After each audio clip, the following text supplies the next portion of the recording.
Captain Jake Morrison stood in the emergency command center of Kepler Station, watching the large display screen with growing concern. Red warning lights flashed across the holographic map of the Crimson Nebula sector. The distress signal from the Vexari colony ship had been repeating for 6 hours now, and each transmission sounded more desperate than the last. Gentle current to any vessel. We are trapped in gravity well near dying star.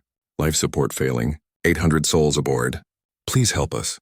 The translator made the alien voice sound mechanical, but Jake could hear the fear underneath the words. Lisa Carter, the human engineer assigned to the rescue coordination team, walked up beside him.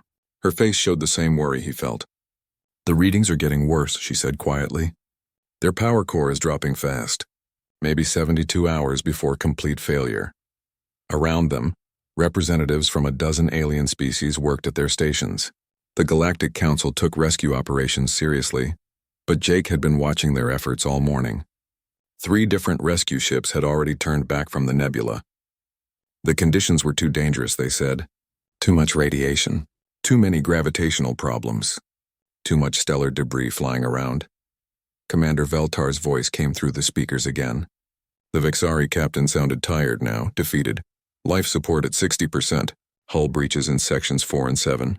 We cannot repair them. Star collapse accelerating. Please, someone help my people. Council Director HFY floated near the center of the room. The ethereal species looked like glowing jellyfish, and they spoke in musical tones that the translators turned into words. The situation is tragic, HFY announced to the room, but we must accept reality. No ship can reach them safely. We should begin preparing memorial services for the lost colony. Several alien heads nodded in agreement. The insectoid Kefri clicked their approval. The plant-like Verdani rustled their leaves sadly. Everyone seemed ready to give up on the 800 lives trapped in that dying ship. Jake felt something hot rise in his chest. It was the same feeling he got when people said something couldn't be done, the same feeling that had driven humans to climb every mountain on Earth, to dive to the bottom of every ocean, to launch themselves into space when everyone said they were crazy. Director HFY, Jake called out, stepping forward. I request permission to contact the human Deep Space Rescue Service. The floating alien turned toward him, its glowing form pulsing with what Jake had learned meant surprise. Captain Morrison, surely you understand the conditions. The radiation levels alone would kill most crews before they reached the gravity well. The stellar debris has destroyed 2 automated rescue drones already. Lisa moved up beside Jake. Sir, we have ships designed for exactly this kind of mission. The Iron Will is currently 3 days out from this sector. They specialize in impossible rescues. A ripple of something that might have been laughter went through the alien representatives. The Kefri clicked more rapidly, which Jake knew meant they found something amusing. One of the Verdani spoke up, its tree-like form swaying as it talked. The humans and their death wish, the plant creature said. You would send your people to die for strangers who are already doomed. Jake looked around the room at all the alien faces. Some showed pity. Others showed what looked like fear. A few seemed curious about what the crazy humans might try this time. They asked for help, Jake said simply. That's what we do. HFY floated closer to Jake, its form dimming with concern. Captain Morrison, I have observed human rescue operations before. Your species seems to believe that rules of physics are merely suggestions. You ignore safety protocols that every other species considers essential for survival. Sometimes they are just suggestions, Lisa said with a small smile. Sometimes the book is wrong. The ethereal director pulsed with what Jake recognized as deep thought. Even if your rescue ship could somehow reach the gentle current, which I doubt, how would they evacuate 800 beings? Your ships are not designed for such numbers. Jake was already pulling up the specifications for the Iron Will on his personal display. They'll make it work. That's what humans do. We find a way. An alarm chimed through the command center. On the main display, new readings from the Vexari ship showed dropping power levels and increasing radiation exposure for the crew. Time was running out fast. Commander Veltar's voice came through again, weaker than before. To anyone listening, this may be our final transmission. We are grateful that others cared enough to try. Please remember the gentle current. Please remember that we existed. The command center fell silent. Jake could see the alien representatives preparing to close the rescue file. In their minds, this was already over. The Vexari were already dead. It was time to move on to problems that could actually be solved. Jake activated his communicator and sent an encrypted message to Fleet Command. 3 words. Green light requested. HFY noticed the action. "Captain Morrison, what are you doing?" "Asking for permission to try," Jake replied. "The Iron Will crew volunteered for this mission before I even sent the details. They heard the distress call and started moving toward this sector already." Without authorization, the ethereal's form flared brighter with what Jake knew was alarm. "That's also what humans do," Lisa explained. "We don't wait for permission to help people." The alien director floated in place for several long moments, considering. Around the room, other species watched the exchange with interest. Jake knew they were all thinking the same thing. The humans were about to do something crazy again. The question was whether to stop them or watch what happened. Finally, HFY's form dimmed to a softer glow. "Very well, Captain Morrison. Contact your rescue ship, but understand that the Galactic Council cannot be held responsible for human losses in an impossible situation." Jake was already activating the long-range communicator. "Iron Will, this is Kepler Station. You are cleared for rescue operations. Package details follow." Commander Rick Hayes' voice came back immediately clear and confident despite the distance. "Copy that, Kepler Station." Iron Will acknowledging clearance. "We're already burning hard toward the nebula. Tell those Vexari folks we're coming to get them." Jake looked around the command center one more time. The alien faces showed everything from admiration to horror to simple confusion. They would never understand why humans would risk their lives for strangers. They would never understand why humans thought impossible was just another word for difficult. But they would watch. They always watched when humans decided to ignore the rules and do something that couldn't be done. The Iron Will looked nothing like the sleek rescue vessels that other species used. Commander Rick Hayes walked through the ship's corridors, watching his crew prepare for what everyone else considered a suicide mission. The ship was built like a metal brick, designed to take punishment rather than avoid it. Dr. Amy Parker met him at the medical bay, where she was loading supplies that would make any alien doctor nervous. Instead of the clean, sterile equipment preferred by other species, she packed trauma kits designed for battlefield conditions. Bandages that worked in zero pressure. Drugs that could keep someone alive even with massive radiation exposure. Tools that could work even when covered in blood and debris. "How many different alien physiologies are you prepared for?" Rick asked, watching her pack another case of medical supplies. Amy smiled, but her eyes stayed serious. 17 different species could potentially be on that colony ship. I've got treatment protocols for all of them, plus some general principles that should work for carbon-based life forms I've never seen before. Lieutenant Ben Torres walked by carrying what looked like an ancient paper map. Rick raised an eyebrow at the sight. "Ben, please tell me you're not planning to navigate through a stellar collapse using a physical chart." "Backup navigation," Ben replied with a grin. "When the radiation fries our electronics, this will still work. Plus, I've been studying the gravitational patterns in that region. There might be stable corridors we can use." Rick shook his head, but he was smiling too. This was why human rescue operations worked when others failed. Other species relied on their technology to keep them safe. Humans prepared for their technology to fail at the worst possible moment. Chief Engineer Kate Sullivan emerged from the engine room, her hands covered in grease and her uniform stained with coolant fluid. "I've finished stripping out the non-essential systems," she announced. "We've got room for maybe 200 extra people if we pack them tight." "What about the other 600? Rick asked. Kate wiped her hands on a rag and shrugged. "We'll make multiple trips, or we'll figure something else out when we get there." Dr. Parker looked up from her medical supplies. "Kate, what exactly did you remove to make that space?" "Oh, little things," Kate said casually. "The backup life support for the crew quarters, the secondary computer core, most of the radiation shielding for the non-critical areas, the emergency escape pods." Rick felt his stomach drop slightly. "You removed our escape pods?" "We won't need them," Kate explained. "If this mission goes bad, pods won't help us anyway. Better to use the space for people we're trying to save." The ship's communication system crackled to life. The voice of Captain Jake Morrison came through from Kepler Station, along with several alien observers who had insisted on monitoring the human rescue attempt. "Iron Will, this is Kepler Station. We're transmitting updated readings from the gentle current. Power levels are dropping faster than predicted. You may have less than 60 hours. Rick activated the reply system. "Copy that, Kepler Station. We're pushing the engines harder. Should reach the nebula edge in 18 hours. There was a pause before an unfamiliar voice came through the speakers. The translator identified it as Council Director HFY. Commander Hayes, our technical analysts have reviewed your ship's specifications. You appear to have disabled multiple safety systems that other species consider essential for survival. That's correct, Rick replied. Safety systems are heavy and they take up space we need for rescue equipment. But how will you survive the radiation exposure without proper shielding? Kate leaned over to the communicator. We'll take radiation medication and work fast. Sometimes the best protection is speed. Another alien voice joined the conversation. Rick didn't recognize the species, but they sounded concerned. Commander, our calculations show that your ship cannot carry 800 beings safely. Your life support will fail. Then we'll make the life support work harder, Dr. Parker said, moving to the communicator. Humans can survive in conditions that would kill most other species. We'll share our air and water with whoever needs it. Pilot Sam Brooks entered the bridge carrying what looked like a collection of old Earth instruments, a magnetic compass, a sextant, even an old-fashioned altimeter. The alien observers would probably think he was insane if they could see him.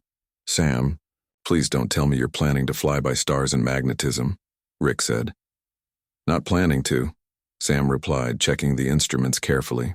But if our navigation computers fail, these will still work. My grandfather taught me celestial navigation before I joined the fleet. Sometimes the old ways are the most reliable. The communication channel was still open, and Rick could hear the aliens talking among themselves in worried tones. Their translators were picking up fragments of the conversation. They have removed their escape systems, primitive navigation tools. They plan to share life support with aliens. This is madness, even for humans. Rick keyed the communicator again. Kepler Station will contact you when we reach the nebula. Iron Will out. He closed the channel and looked around at his crew. They were preparing for a mission that had maybe a 30% chance of success. They had stripped away most of their safety equipment. They were planning to enter a region of space that had already destroyed several rescue attempts, and they were all smiling. Crew meeting in the main hold, Rick announced over the ship's internal communication system. Time to go over the mission plan. The crew gathered in what used to be the ship's cargo bay, now filled with rescue supplies and medical equipment. Rick looked at the faces around him. Some of these people might not make it home. They all knew it. None of them seemed to care. All right, people, Rick began. The plan is simple. We go in fast, we get as many people as we can, and we get out. If the ship breaks down, we fix it. If we get hurt, we keep working. If the situation gets worse, we adapt. What if we can't save them all? Asked Linda Gray, one of the medical technicians. Rick met her eyes steadily. Then we save as many as we can. And we make sure the ones we save remember that someone cared enough to try. Communications Officer Dana Walsh raised her hand. Commander, what do we do if the Vixari panic when they see us? Some species are afraid of humans. We show them that sometimes scary is exactly what you need, Rick replied. Sometimes being afraid of dying is what keeps you alive. Rescue Specialist Tony Clark stepped forward. He was the one who would lead the boarding teams onto the failing alien ship. Sir, what if their ship is too damaged to dock with? Then we spacewalk, Rick said simply. Humans are good at working in dangerous environments. That's why we're here. The crew spent the next hour going over equipment checks and emergency procedures. They discussed radiation exposure protocols and alien physiology basics. They reviewed the layout of Vixari ships and planned entry routes, but mostly they just prepared to do what humans had always done. They prepared to ignore the people who said something was impossible, to find a way when there wasn't supposed to be one, and to help strangers who needed it. As the Iron Will burned through space toward the Crimson Nebula, Rick stood on the bridge watching the stars. Behind them, alien observers were probably still debating whether the human rescue attempt was brave or foolish. Rick figured it was probably both. But 800 people were counting on them, and that was all that really mattered. The edge of the Crimson Nebula looked like a wall of fire and death. Pilot Sam Brooks stared at the readings on his display screen and felt his heart rate increase. Radiation levels that would cook most organic life. Gravitational fields strong enough to tear ships apart. Stellar debris moving at speeds that would turn any collision into an explosion. Well, Sam said to himself, this should be interesting. Behind him, Commander Rick Hayes studied the same readings with the calm expression that made other species think humans were insane. How does it look, Sam? Like flying through hell while being shot at, Sam replied honestly. The good news is that the radiation is so intense it's actually creating navigation beacons. The bad news is everything else. Communications Officer Dana Walsh looked up from her station. I'm picking up the gentle current's distress signal. It's weaker than before, but I can track it. They're about 6 hours inside the nebula at our current speed. Dr. Amy Parker entered the bridge carrying a medical scanner that was already clicking with radiation warnings. Exposure levels are going to be significant once we enter the nebula. I've distributed radiation medication to the crew, but we'll need to work fast. Rick activated the ship's internal communication system. All hands, this is the commander. We're about to enter the nebula. Remember your training. Trust your equipment until it fails, then trust yourselves. We're going to get those people out. The Iron Will crossed into the nebula boundary, and immediately every alarm on the ship started screaming. Radiation warnings, gravitational stress alerts, hull temperature warnings. The cacophony of sounds that meant they were now in a place where ships weren't supposed to survive. Sam turned off all the alarms. Can't hear myself think with all that noise, he explained. The first challenge came almost immediately. A field of metallic debris from destroyed ships and stellar material blocked their direct path. The pieces were moving in different directions, creating a constantly shifting maze of metal death. Navigation computer is having trouble plotting a safe course, reported Lieutenant Ben Torres. Too many variables changing too fast. Sam looked at the debris field and smiled. Navigation computer thinks like a computer. Needs to think like a pilot instead. He switched to manual control and began flying the ship through the debris field by instinct. When a piece of metal came at them from the left, he dodged right. When the gravitational field tried to pull them toward a large chunk of destroyed ship, he used the momentum to slingshot around it. Sam, what are you doing? Rick asked, watching the pilot's unconventional approach. Flying like my grandfather taught me, Sam replied, threading the ship between two pieces of debris that were spinning around each other. Sometimes you don't think about it.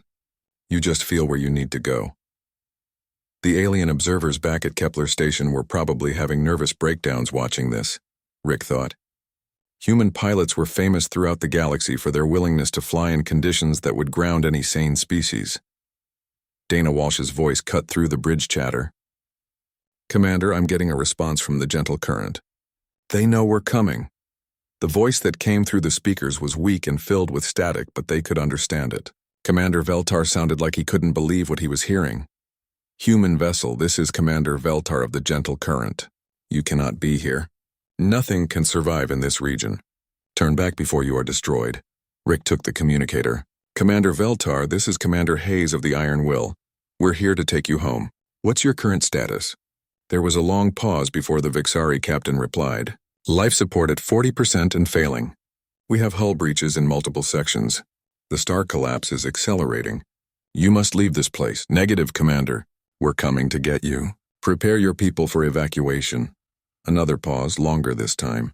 When Veltar spoke again, his voice carried a mixture of hope and terror. Commander Hayes, you do not understand? My people are dying.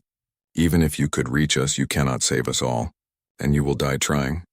Maybe, Rick replied. But we're coming anyway. The next obstacle was a gravitational anomaly that had trapped two previous rescue ships.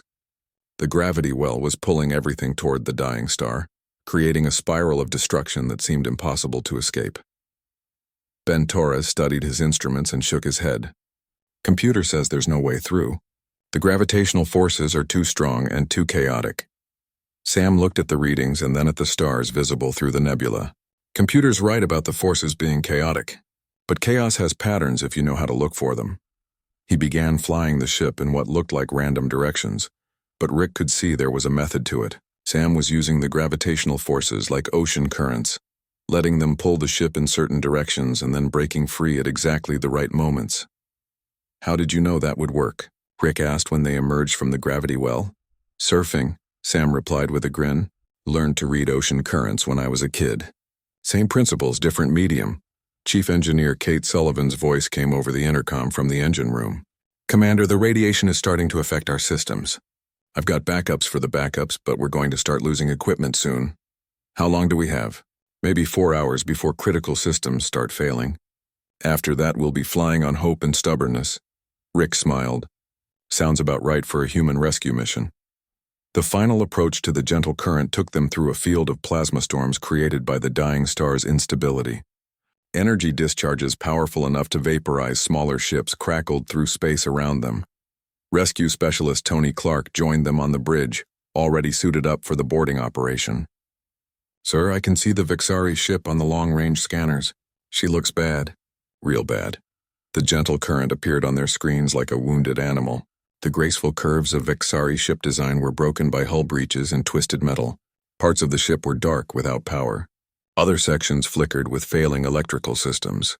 "Dana, can you raise them again?" Rick asked. "Gentle current, this is the Iron Will. We're coming alongside for docking." Commander Veltar's voice came through, weaker than before. "Iron Will, our docking systems are not functional. We cannot create a seal." Tony Clark checked his equipment one more time. "No problem, Commander. We'll make our own entrance." Sam brought the Iron Will alongside the damaged Vexari ship, matching its tumbling rotation with the kind of precision flying that made other species nervous. The two ships moved together through space like dancers, despite the chaos around them. "Docking in 30 seconds, Sam announced. "Everyone hold on." The Iron Will connected with the gentle current with a sound like thunder. Metal scraped against metal as the two ships locked together. Emergency lights flashed throughout both vessels. Tony Clark and his boarding team moved toward the airlock. "Time to go to work," he said simply. Rick watched them go and then turned back to the bridge crew. "Now the real fun begins. Kate, how are our systems holding up?" "Still flying," Kate's voice came back. "But the radiation is getting worse. We need to move fast." Through the viewport, Rick could see the dying star growing brighter as it collapsed. Time was running out for everyone in this cursed region of space. But they were here now. 800 alien civilians were counting on them to do the impossible. Rick keyed the ship's communication system one more time. "All hands, this is the commander. Let's show them what human help looks like." Tony Clark stepped through the emergency airlock into the gentle current and immediately understood why other species feared humans. The Vexari ship was dying around them, filled with toxic air and dangerous radiation, but his team moved through it like they were walking through a park. The first Vexari he encountered was huddled in a corridor, breathing apparatus strapped to his face and terror in his large, dark eyes. The alien backed away when he saw the humans approaching. "It's okay," Tony said, his translator turning his words into musical tones that Vexari could understand. "We're here to help." The Vexari stared at him in amazement. "You are not wearing full environmental suits. How are you still alive?" "Humans are tough," Tony replied simply. "Where is your captain?" Behind him, Engineer Pete Miller was already examining the ship's failing life support systems. The Vexari technology was elegant and efficient, but it was designed to work perfectly or not at all. When things went wrong, there were no backup plans. "This is beautiful engineering," Pete muttered, pulling apart a control panel that was sparking and smoking. "But it's way too complicated." A Vexari engineer approached him cautiously. The alien's breathing was labored, and his skin had a pale color that suggested radiation poisoning. "Human, you should not touch those systems without proper training. They are very delicate." Pete looked at the alien and then at the smoking control panel. "Delicate isn't going to keep your people alive." He pulled out a human toolkit and began bypassing burned-out circuits with simple wire connections. Sometimes simple is better than elegant. The Vexari engineer watched in horror as Pete essentially rebuilt the life support control system using what looked like primitive human technology. Wires twisted together by hand, circuit boards held in place with metal tape, connections that would make any civilized engineer cringe. But it worked. Airflow increased throughout the ship. The toxic smell began to fade. Emergency lighting came back online in sections that had been dark. "How did you do that?" the Vexari engineer asked, staring at Pete's repairs. "Fix things that were broken," Pete replied, moving on to the next system that needed attention. Human technology is designed to work even when it's falling apart. In the medical bay, Nurse Carol Adams was treating injured Vexari with equipment and methods that would horrify alien doctors. She used human medical supplies on alien biology, improvising treatments based on basic principles rather than precise protocols.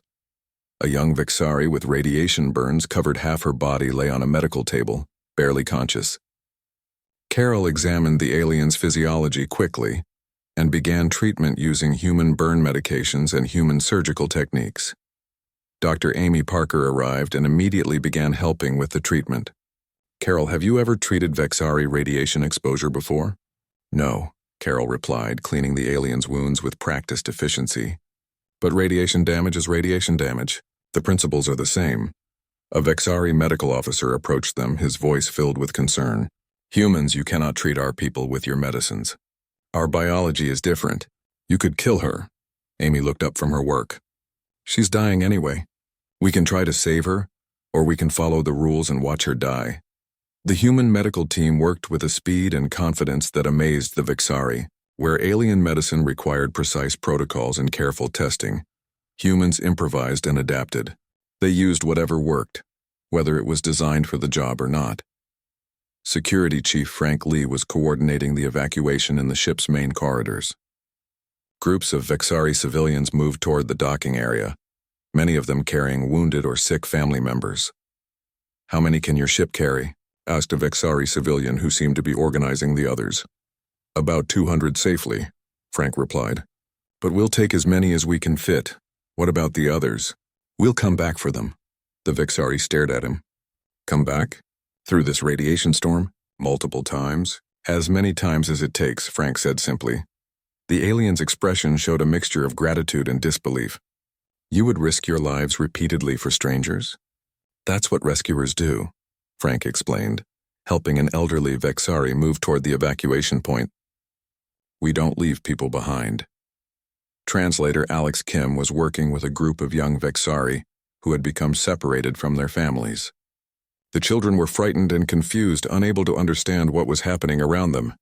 Where are you taking us? One of the young aliens asked through the translator. Somewhere safe, Alex replied, kneeling down to the child's level. My friends and I are going to make sure you get home. But the radiation will kill you, another child said. Everyone knows humans die easily, Alex smiled. Humans are harder to kill than most people think. We're very good at surviving impossible things. The children seemed comforted by his confidence, even though they didn't understand how humans could be so calm in such a dangerous situation. Back on the Iron Will, Commander Rick Hayes was receiving updates from his teams aboard the Vexari ship. The reports painted a picture of systematic catastrophe, life support failing, hull breaches spreading, radiation levels increasing, and his human crew working through it all like it was just another day at the office. Commander, came Tony Clark's voice over the communicator. We've got the first group ready for transfer. About 150 civilians, including some critical medical cases. Copy that. Tony, bring them over. The first group of Vexari refugees came aboard the Iron Will with expressions of wonder and fear. They had never been on a human ship before, and everything about it seemed wrong to them. Too cramped, too simple. Too crude, but it was working. While their own elegant technology had failed them, human engineering was keeping them alive. Dana Walsh met them at the airlock. Welcome aboard, she said through the translator. We're going to take good care of you. An elderly Vexari approached her, his voice shaking with emotion. Human, why are you doing this? We are strangers to you. Our species has never helped yours. Dana looked at the old alien and smiled. Because you needed help. That's reason enough. Kate Sullivan's voice came over the ship's intercom. Commander, the radiation is starting to affect our primary systems. I've got maybe 2 hours before we start losing critical functions. Rick activated his communicator. Tony, how many more groups? At least 4 more trips, sir. Maybe 5. And some of these people are in bad shape. They might not survive multiple transfers. Rick thought for a moment. The safe thing to do would be to take who they could and leave. 800 lives were too many to save with one ship in these conditions.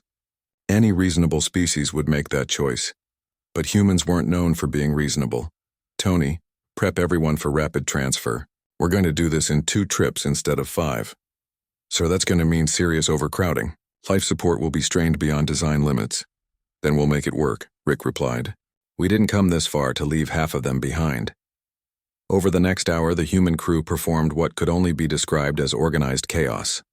They packed Vexari civilians into every available space on the Iron Will. Storage areas became temporary living quarters. Corridors became sleeping spaces.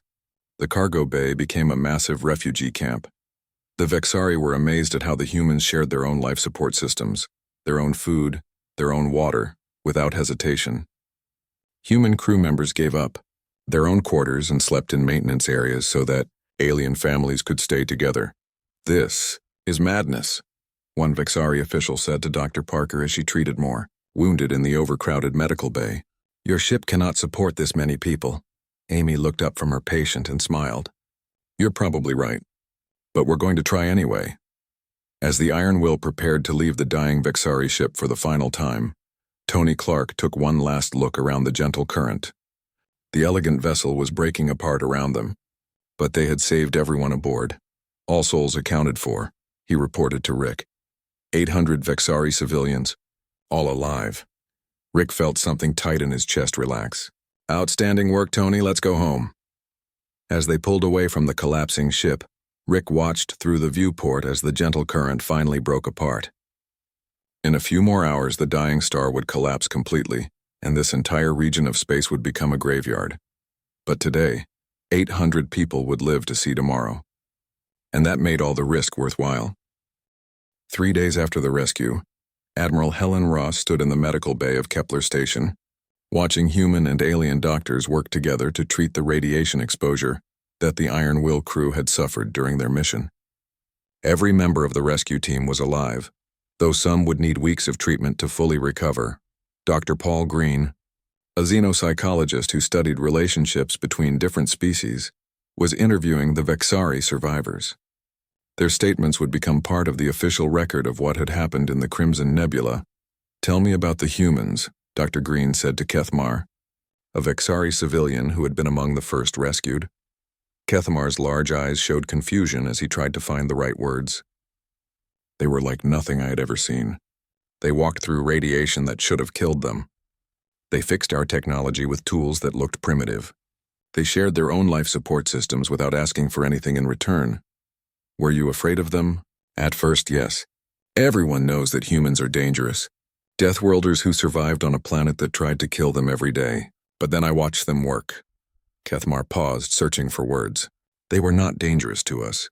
They were dangerous to everything that threatened us." In another part of the station, Council Mediator Quindle was recording statements from the alien observers who had monitored the rescue mission. The neutral species served as official witnesses for events that might affect galactic relations.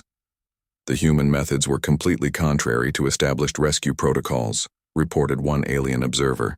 "They removed safety systems. They ignored radiation warnings. They overloaded their ship beyond safe capacity. And yet they succeeded where others failed," Quindle noted. "How do you explain this?" The observer's form rippled with uncertainty. "I cannot explain it. By all logical analysis, they should have died attempting this rescue. Instead, they saved everyone." Captain Jake Morrison found Commander Rick Hayes in the station's observation lounge, looking out at the stars. Rick's skin still had the pale color that came from radiation exposure, but he was recovering well. "How are you feeling?" Jake asked. "Like I got too close to a dying star," Rick replied with a tired smile. "But alive. We all made it back.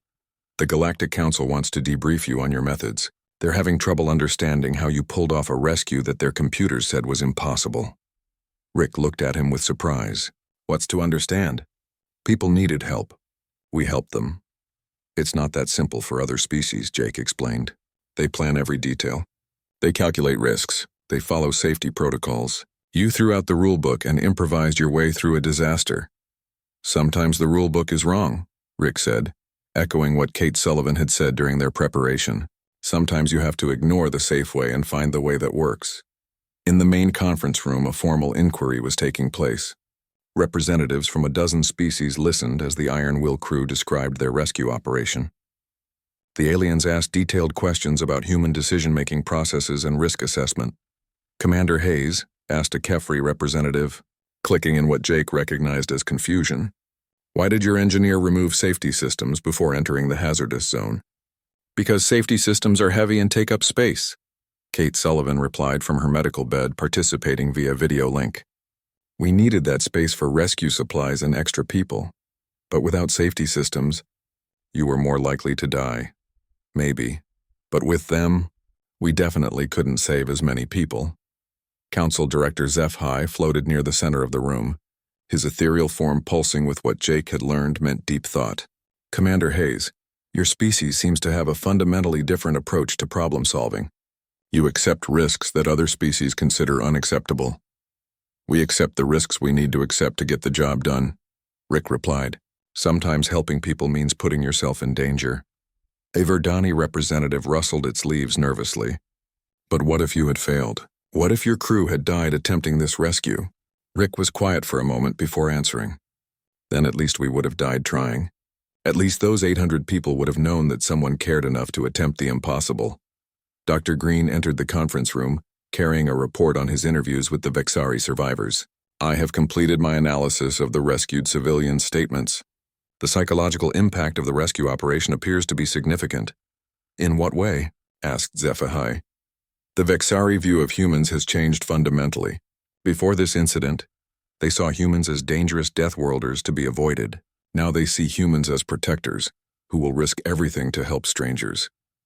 Kethmar himself entered the conference room, supported by medical equipment but insisting on speaking in person. I requested to address this assembly, he said through his translator. Please proceed, HFY replied. Kethmar looked around the room at all the alien representatives before speaking. My people were dying. We had accepted our fate. We were prepared to be remembered as a tragedy. Then the humans came. He paused, gathering his strength. They did not come because they had to. They came because we asked for help. They risked their lives for people they had never met, from a species they barely knew. What do you want this council to understand? Asked Quindal. That when humans offer help, they do not calculate profit or political advantage. They do not ask what they will receive in return. They help because someone needs help. This is what makes them terrifying. This is also what makes them invaluable. The conference room fell silent as the assembled aliens considered Kethmar's words. Finally, HFY spoke. The human rescue operation raises important questions about our established protocols. Perhaps there is value in studying human methods even if we do not fully understand them. Admiral Ross stepped forward. The human fleet would be willing to share our rescue techniques with interested species. We believe that saving lives is more important than protecting trade secrets. A week later, the formal report on the Crimson Nebula rescue was distributed throughout the galaxy. The document became known as the Deathworlder Paradigm, a study of how humans approached problems that other species considered unsolvable. Jake Morrison read through the report in his quarters, noting the sections that discussed human, reckless bravery, and adaptive problem-solving. Academic language made their actions sound more complex than they were. A communication alert chimed on his personal display. Another distress signal, this time from the Outer Rim.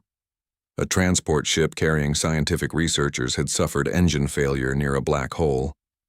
Rescue was considered impossible due to the gravitational forces involved. Jake activated his communicator immediately. Fleet Command, this is Captain Morrison. I have a Code 7 distress signal, requesting assignment of the Iron Will for rescue operations. Commander Hayes' voice came back almost immediately. Already heard about it, Jake. We're prepping for departure now. How many people are we looking at? 42 researchers from 6 different species. Copy that. We'll bring them home.